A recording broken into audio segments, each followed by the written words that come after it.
Hey everyone, I'm supposed to be recording Persona 3 Portable right now, but Tartarus is really upsetting me, and it's making me really irritated, and I just didn't want to do it. I lost motivation to actually get through the part that I was stuck on, and it's getting late, and I get ready to get up, so I decided I would do something else. And actually, I realized that I preferred to do this, which is talk about OMORI. Let me just premise this by saying that there are going to be massive spoilers, so if you haven't finished watching my playthrough, if you haven't finished the game, if you haven't even started it and have an intention of playing it, or even like the tiniest bit of motivation to play it, don't watch. Don't listen to me ramble on about this, about how it broke my heart, okay? I'm going to tell you guys how that game broke me. Look, I'm okay. Like, I'm not super sad, or I'm not feeling depressed because of the game or anything like that. I mean, okay, maybe I'm super sad, but I'm just really in my feels about it, and I didn't think I was. And then I edited and uploaded the video, and I was like, okay, I'm done with it. Like, I had my feels. I talked it over with one of my friends, and that was gonna be it. Like, the game is great and all, and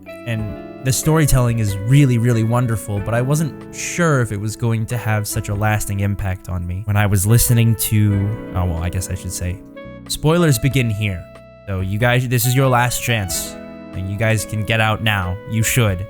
Please, trust me. You really should, okay? When I started listening to what would have been Mari and OMORI's final duet, it got me really good. I definitely teared up.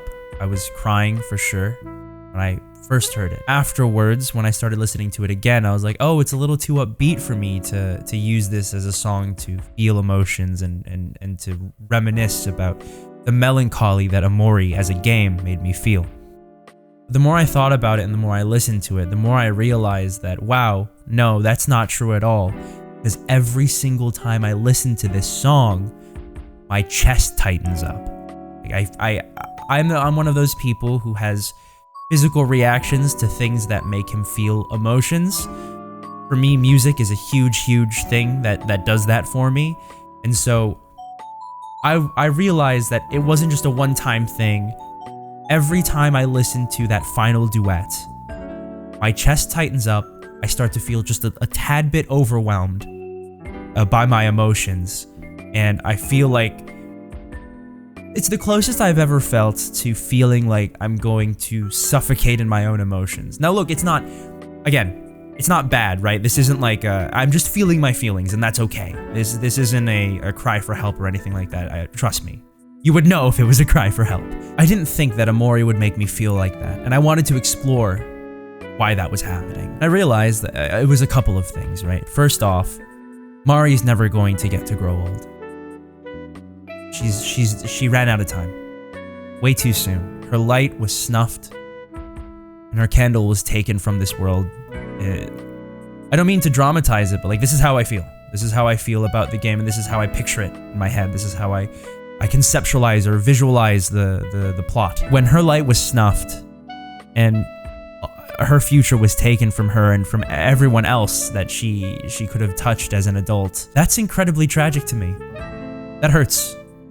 That really genuinely upsets me. Here's something about me that a lot of my close friends know, and I feel comfortable sharing, but I have felt like I was running out of time for a really long time.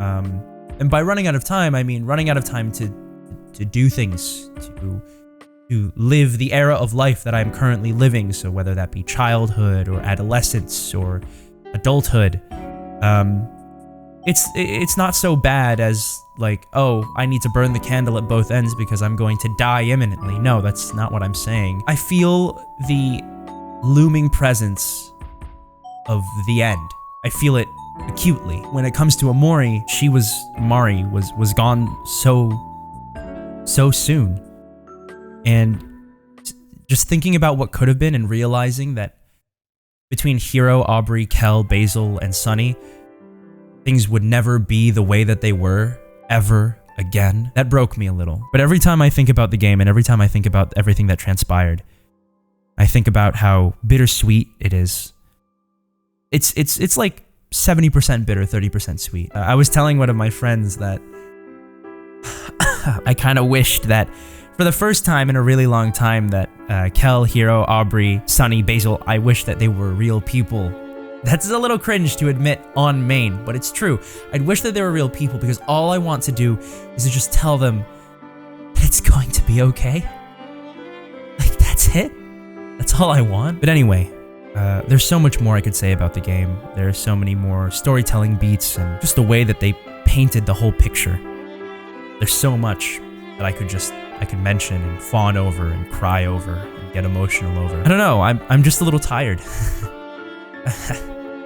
I'm just a little tired because it really got me. It's a good thing.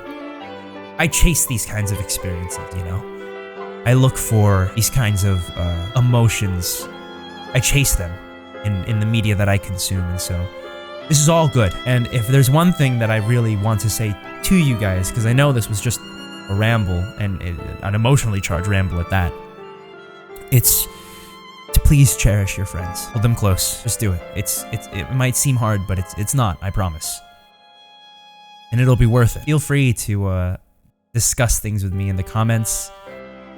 If you guys want, you can DM me on Twitter or anything like that, because I'd love to talk to other fans of the series, or just feel as deeply as I think I do. But look, guys, don't worry. I'm okay, and I am happy that I played the game, and I'm happy with the outcome. I'm thrilled, even. But at the same time, it's just a little melancholy. Just a little bittersweet. That's okay. That's okay. And it should be okay with you guys too.